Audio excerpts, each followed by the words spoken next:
Hello!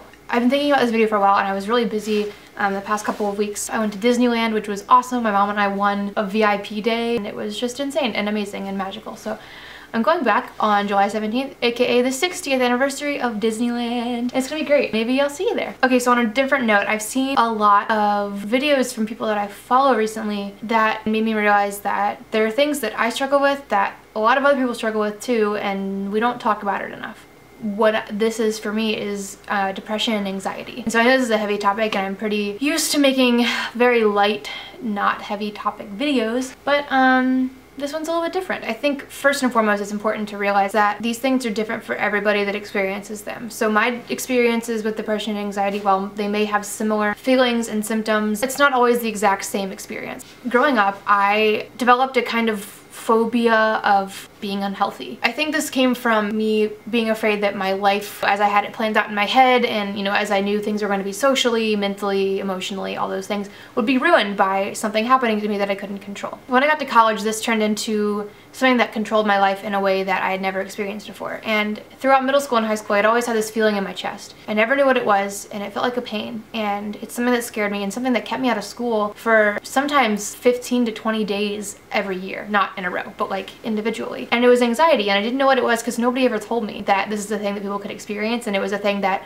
wasn't just a human emotion, it was a psychological thing. So getting to college, freshman year was probably one of the hardest years of my life because I just struggled so much to interact with people and feel safe. Anxiety is something that you never feel safe. You just kind of have every what if in your head, and those what ifs, while they may be fantastical and crazy to somebody else, to you and to me, they are real. It's hard to explain to someone that doesn't necessarily get that because you kind of sound crazy. I mean, there would be days when I'd be like, what if I wake up and I have 105-degree fever and I can't walk to my class and I can't do my homework and I can't see my friends and everyone's gonna think I'm weird and I won't be in a comfortable place and I won't be home and I want to go home and I miss my house, and you know, it turns into this spiral of thoughts and confusion and all this other stuff that once your brain kind of gets a hold of, your body can't do anything with other than feel it. Sophomore year, I found myself in a much better living situation for me. I'm the kind of person that needs free time and personal time. I'm pretty much an introvert in most cases. I learned how to manage my anxiety through a couple of different resources, one of which was this app on my phone that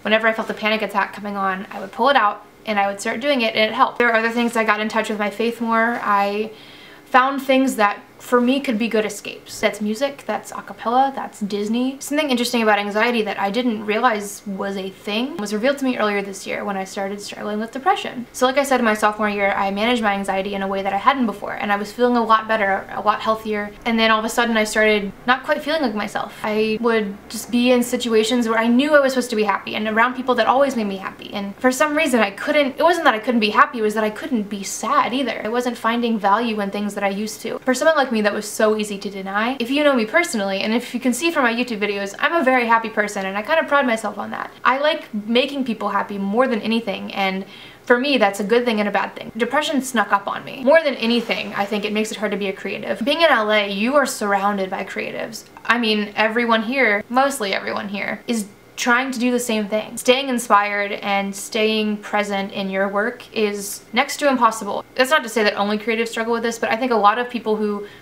want to go into the entertainment industry or music or art deal with some level of anxiety and depression. I think it comes from being a person who's innately emotional and someone who is thinking a lot of times in their head rather than in the world. You start to talk to people and you start to learn that people struggle with this commonly. It's not just this thing where you're alone and you're isolated and you're the only person that experiences this, because you're not. I guess what I would say to anybody that isn't sure what they're going through, and maybe you've experienced these things, maybe you think you've had a panic attack and you don't know what to do.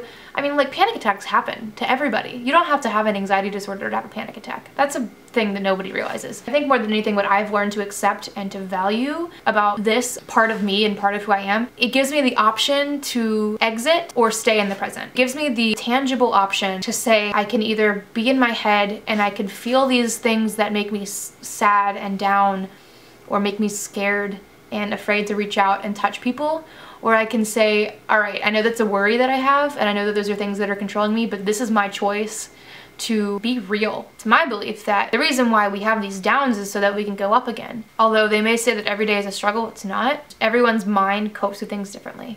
What was explained to me about these two things is that there's a chemical imbalance. When anxiety disappears, your brain doesn't know what to do with that space that was being used to deal with it. So it becomes depressed. That's just saying that your brain is functioning. You know, it's hard, especially when you're in your 20s, because your life is constantly transitioning and you're always being thrown a different thing. I mean, one day you're living in your hometown and the next you're in Los Angeles. One day you have no roommates and then you have 5. One day you are in an amazing relationship and the next day you are completely heartbroken. All of these things control your emotional state and all of these things control your life. I think the most important thing and the biggest fear I have is that people continue to say, no, that's not me. That's somebody else that deals with anxiety. That's somebody else that deals with depression. I think it's important to know that you're not alone. Like, God knows if I hadn't found people that told me they felt the same things as me, I wouldn't be who I am. I would probably be scared and alone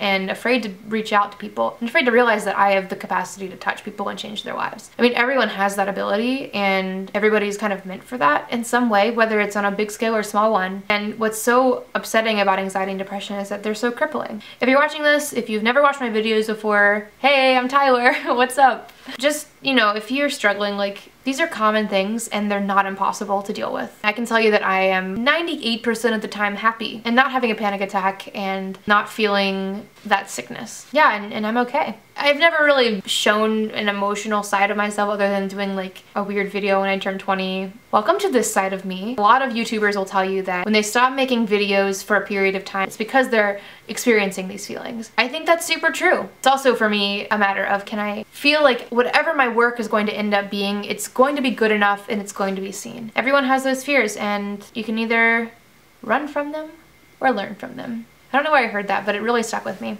Yeah, if you struggle with anything, like, let's talk in the comments. While I'm not the best giver of advice ever, I like to think that I have some wisdom in my brain, and I'd love to share it with you. Peace out, Girl Scouts.